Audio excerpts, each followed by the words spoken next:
Welcome back to Hey Baby and Beyond. In today's video, we're going to do your birth preference list together, and I'm going to tell you exactly what you should be putting on this in the sense of we're not doing a tick box exercise. Let's be honest, who's going to tick 4 sets of ventouse or an episiotomy even, or a third or fourth degree tear on the birth preferences list? I doubt it's going to be you. So the first thing I want you to do is head over to www.heybabyandbeyond.com, and I want you to download your version of my birth preference list. It's going to be blank and it comes with an appendix on how to fill this out. And then I want you to head back to this video and we're going to fill it out together. So I'm going to tell you exactly what things we're talking about when we talk about adding preferences in for labour and birth. It's really important that you do a preference list for birth. We're not really talking about a birth plan with tick boxes. We're talking about your thoughts and feelings on each thing that you might come across in labour and at birth, and for your baby afterwards. Now, these things can change, it's not set in stone, but this is about sharing with your care provider that you are fully informed on what things are, what they mean, and what they do. So without further ado, let's get straight into it. And as I said before, you can fill this out with me or you can make notes, but the plan and preference list is available over on the website as a download. So the first thing to note is on the front of this birth preference list, we've got your name, what you'd like to be called, birth partner name or names. Remember, you can have 2 birth partners in a hospital setting or as many birth partners as you want in a home birth. The relationship that they are to you. And I think this is really important because often birth plans and preference lists are specific mum, dad, partner, etc. And that might not be your setup. So we're trying to be more inclusive to everybody during planning our preferences for labour and birth. Your due date and when you're planning to give birth and where you're planning on giving birth at. And it says here, I have or have not given birth before. Now, it might be that you've had a previous pregnancy, it might not be your first baby, or you might have given birth before and there be complications and you might want to add this on. And this can be added either at this point or on the very last page where there's additional notes. So, the first thing that we're going to look at is things I would love in my birth if possible. So, these are the things that really, really matter to you. So it might be that you want to labour in water. It might be that you want to avoid an epidural. It might be that you want to be able to feel the baby's head when it's crowning. It might be that your partner wants to announce the gender of the baby.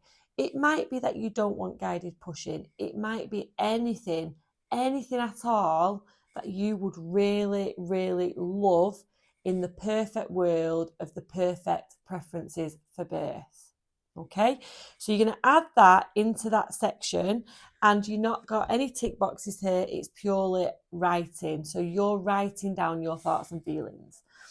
The next thing is during early labour, if you was in hospital, what things would you need? So your preferences would be things like a birthing ball. It might be to have a private room if possible. It might be to be able to use water, whether that be a bath or a birthing pool. It might be that you don't want to be spoken to about pain relief at this point. It might be, can your partner stay? If your partner's not able to stay, you're not happy to do early labour in hospital. It might be that you actually don't want to do early labour in hospital and you want to stay at home as long as you can. This is the type of thing that we're trying to get you to be aware of in advance before the day comes and then you don't remember things. Thoughts and feelings about monitoring. So with different types of monitoring, we've got intermittent monitoring where the midwife listens in. We've got fetal scalp monitoring, which if you're not sure about, we really need to be considering your preferences for that. Actual monitoring of your baby, and it might be during the labour, it might be pre-labour starting, it might be mid-labour. If you're having multiples, are you happy to be monitored mid baby 1 being born and baby 2 being born or more?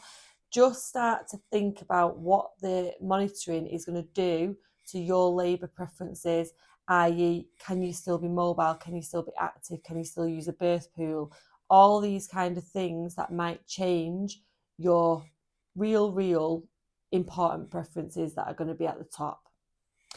The next one is thoughts and feelings about vaginal examinations. So, vaginal examinations are not necessary in all cases.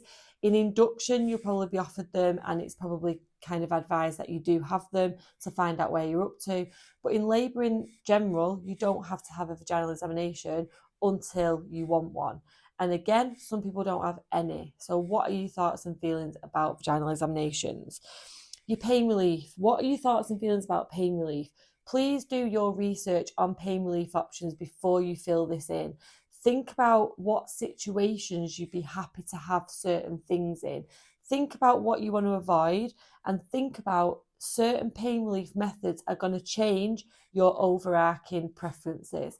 And that is super, super important. Do take a look at the pain relief video, because it's on there, all the different options and what things are the benefits and the risks to you and to your baby.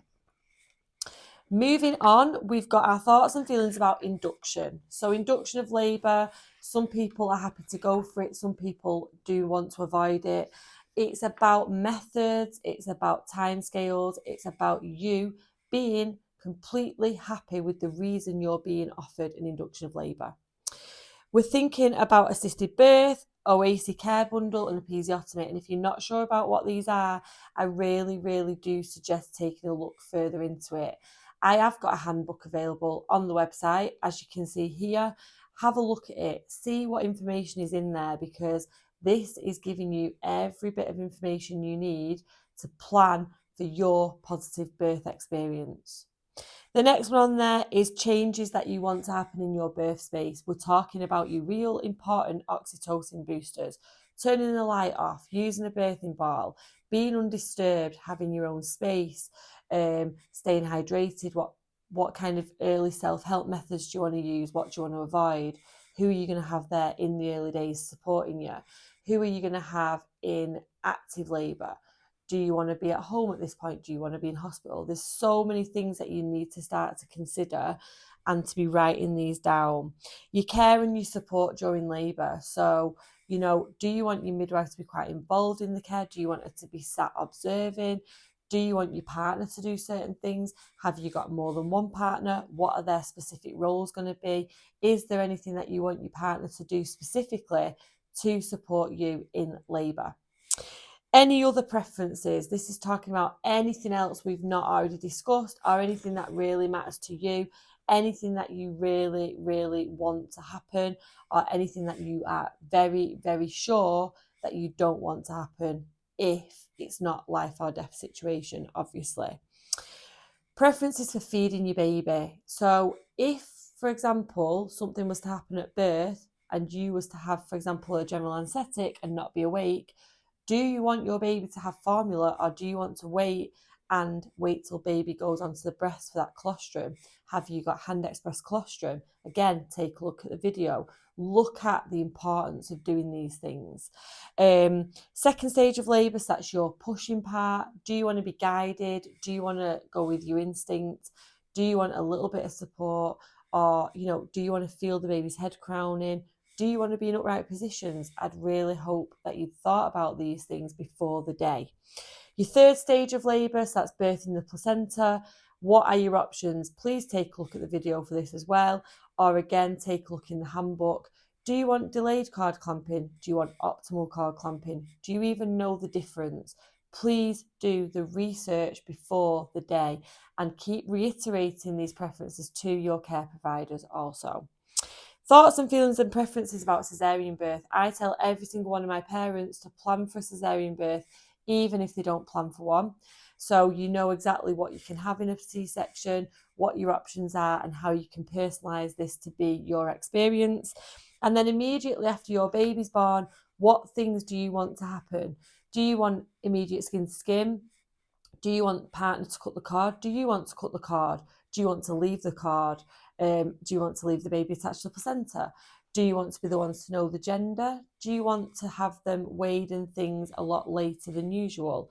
Remember your golden hour, being undisturbed for an hour post-birth, and the benefits that has.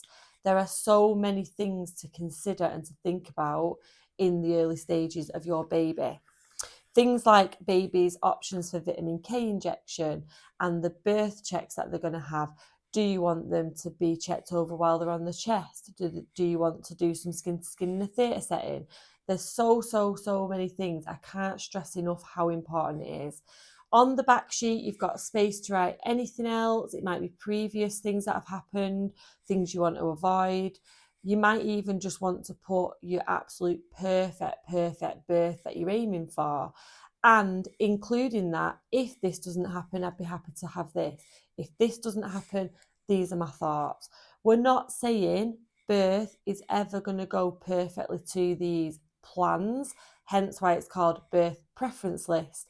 But what's really important is that you and your birth partners sit down, go through this, and understand your options for labour and birth, and be empowered to use these and to go forward with the knowledge that as much as these things can happen, we want to be expecting them to happen.